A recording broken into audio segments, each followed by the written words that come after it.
வணக்கம். குருப்பெயர்ச்சி பலன்கள் 2024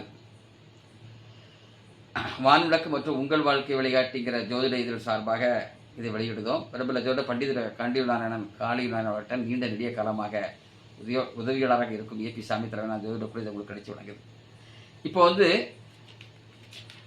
துலாம் ராசிக்கு குருப்பெயர்ச்சி பலனை பார்க்க போகிறோம். துலாம் ராசிக்காரங்க எதையுமே வெட்டு ஒன்று துண்டு ஒன்று பேசுவாங்க. ஏதாவது பெரிய பிரச்சனை சின்ன சிக்கல்களையும் அனுபவிச்சிருப்பாங்க. அதாவது மனசில் பட்டா டக்குன்னு சொல்லிடுவாங்க. அவங்களுக்கு இப்படி எப்படின்னா வேண்டியவங்க வேண்டாதவங்களாம் பார்க்க மாட்டாங்க. ஆனால் மனசில் பட்டா டக்குன்னு சொல்கிறதுனாலேயே ஒரு சொந்தக்காரங்கிட்ட கூட பிரச்சனையே சிலவங்க விலகிக்கூடிய சூழலாம் வந்திருக்கும். சரி, இப்போ உங்களுக்கு இந்த குரு பயிற்சி எப்படி இருக்கும் அப்படின்னா, அதாவது குருவாலையும் நன்மை கிடைக்கும், ஆனால் ஒன்றுமே இல்லாமல் அதுலேயும் நன்மை சம்பாதிக்கக்கூடிய காலங்கள் இது. அதுக்கு என்னன்னு சொல்கிறேன் பாருங்கள். இப்போ குரு பகவான் இது வரைக்கும் 7ஆம் இடத்துல இருந்தார்ல. 7ஆம் இடத்துல இருக்கும்போது நிறைய நன்மை தந்திருப்பார். எப்படின்னா நல்ல பணவரம் தந்திருப்பார், உத்தியோகத்தில் சிறப்பு தந்திருப்பார், எல்லாம் தந்திருப்பார், எல்லாம் முன்னிட்டு வந்திருப்பீங்க. இப்போ 8ஆம் இடத்துக்கு போன பிறகு அந்த நன்மை தரமாட்டார். என்னதுன்னா மன வேதனை, ஒரு சின்ன சின்ன வேதனை உருவாக்காரு, பொருள் விரயம் அதிகமாக இருக்கிறதுக்கு, வீண் வாதங்கள் வீண் சச்சரவுகள் இதெல்லாம் வர்றதுக்கு ஏற்கனவே சொன்னபடி சிலதை இழுத்து விட்டுருவீங்க. சில பேர் விடுங்க, அதெல்லாம் சமாளிக்கலாம், பிறகு குருவே சமாளிப்பிடும். இப்படி குருபகவான் தந்தால் கூட பெரிய பாதிப்பை உருவாக்க மாட்டார். அது மட்டும் இல்லாமல் குரு பகவானுடைய பார்வை ஒன்று உங்களுக்கு சாதகமாக இருக்குது. எப்படின்னா குரு பகவான் 5, 7, 9ஆம் இடத்தை பார்ப்பார். இதில் 7ஆம் இடத்து பார்வை உங்கள் ராசிக்கு 2ஆம் இடத்துல போய் விடுது. 2ஆம் இடத்துலன்னா விருச்சிக ராசியில் போய் விடுது. இது சிறப்பு. 2ஆம் இடத்து பார்வை சிறப்பானது. எப்படின்னா உங்களுடைய ஆற்றலை கொண்டு வர்றாரு. அது எது பிரச்சனைகள் வரும், மற்ற கிரகத்தாலேயோ குரு பகவானாலேயோ பிரச்சனை வந்துச்சுன்னா அந்த பார்வை மூலம் முறியடிச்சிருவார். இதனால் தொழில் உலகம் சிறப்பாக இருக்கும். உங்களுக்கு எடுத்த காரியத்தை சிறப்பாக முடிக்கலாம், எல்லாமே செய்யலாம், நல்லா சிறப்பாக இருக்கும். இது குரு பகவானுடையது. அதாவது குரு பகவான் தான் இருக்கும் இடத்துல செல்ல நன்மை தரட்டாலும் பார்வையால் நன்மை தருவார். இது ஒன்று.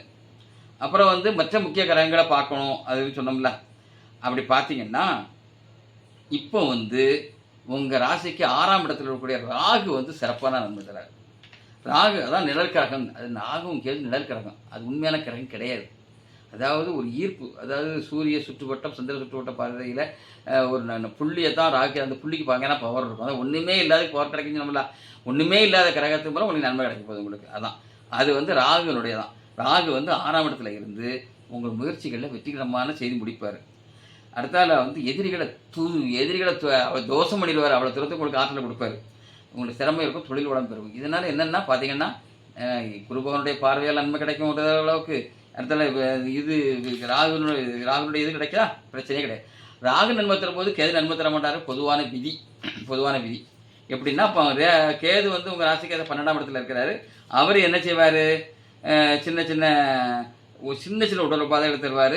அவரும் செலவு ஒரு பண்ணாலும் இப்படிதான், வேறு எதுவுமே தர மாட்டார். இதெல்லாம் நீங்கள் குருனுடைய பார்வையால் முறியடிக்கலாம். அப்புறம் சனி பகவான் உங்கள் ராசிக்கு 5ஆம் இடத்துல இருக்கிறாரு. 3, 5ஆம் இடத்துல இருக்கும்போது 5ஆம் இடத்துல என்ன செய்வார், ஒன்றும் பெரிய இதெல்லாம் பண்ணதில்லை. அடுத்துல என்ன செய்வார்னா குடும்பத்தில் சின்ன மனக்கசப்பை உருவாக்குவார், பிரச்சனைகள், கருத்து வேறுபாடு உருவாக்குவார். அதனால் இதெல்லாம் முக்கியமான பண்ணும்போது 2 கணவன் மனைவிக்குள்ளே பேசிட்டு குடும்பத்தில் பெரியோட ஆலோசனை கேட்டிங்கன்னா இதெல்லாம் இது வராது. சிலவங்க முடிவெடுக்க முடியாமல் தவிச்சுக்கிட்டு இருப்பாங்க. இப்படியான்ட்டு இதை சனி பகவான் உங்களுக்கு உருவாக்கலாம். இதெல்லாம் நீங்கள் ஈஸியாக உங்களுக்கு நல்லா ஈஸியாக முடியக்கூடிய உங்களுக்கு வல்லமை நிறையா கிடைக்க வாய்ப்பு இருக்குது. ஏன்னா அந்த அளவுக்கு குரு பகவானுடைய பார்வை ஒரு சிறப்பாக இருக்குது. சரி, இன்னொன்று சொல்லுங்க.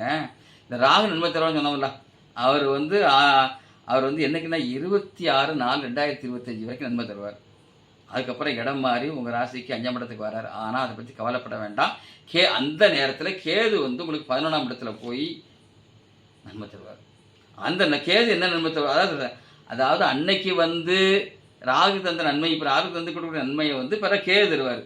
கேது என்ன செய்வார்னா எடுத்த காரியத்தை வெற்றிகரமாக குடும்பத்தில் மகிழ்ச்சி பண்ணுவார், திருமணம் புரட்சி முடிச்சு நடத்திப்பார், எல்லாமே செய்வார். இப்போ அதை பற்றி பார்த்தீங்கன்னா உங்களுக்கு குரு பார்வை மற்ற நிழற்கிரகங்கள் ஒன்றை மாற்றி ஒன்று நன்மை தந்துகிட்டே இருக்கும். அதான் ஒன்றுமே இல்லை, ஆனால் நன்மை கிடைக்கும். அந்த கிரகங்கள் உண்மையான கிரகம் கிடையாதுல்ல, ஆனால் நன்மை கிடைக்கும். இதில் கவலையே பட வேண்டாம். நீங்கள் பரிகாரம்னு எடுத்துக்கிட்டிங்கன்னா குரு பகவானுக்கு நீங்கள் பரிகாரம் பண்ணுங்கள், தட்சிணாமூர்த்தி வழிபடுங்க. அடுத்தல குருஸ்தானத்தில் உள்ளவங்களுக்கு காணிக்கை கொடுத்து பண்ணுங்கள். அப்புறம் சனி பகவானுக்கு சனிக்கிழமை தோறும் நீங்கள் காக்கைக்கு அன்னமிட்டு ஒன்றுங்க. ஏழைகளுக்கு படிக்கிறதுக்கு உதவி பண்ணுங்கள், ஊனமிட்டு உதவி பண்ணுங்கள். எந்த வித பிரச்சனை இல்லை, சிறப்பாக இருப்பீங்க. நன்றி, வணக்கம். அப்புறம் அந்த சனி பகவானுடைய பார்வையாலே உங்களுக்கு ஒரு நன்மை கிடைக்காது. அதாவது சனி பகவான் 7ஆம் இடத்து பார்வை, அதாவது சனி பகவான் 3, 7, 10 பார்ப்பார். 7ஆம் இடத்து பார்வை உங்கள் ராசிக்கு 11ல் விழுது. இதனாலையும் உங்களுக்கு நல்ல பொருளாதார வளம் கிடைக்கும், நல்ல தொழிலில் சிறப்பாக இருக்கலாம்.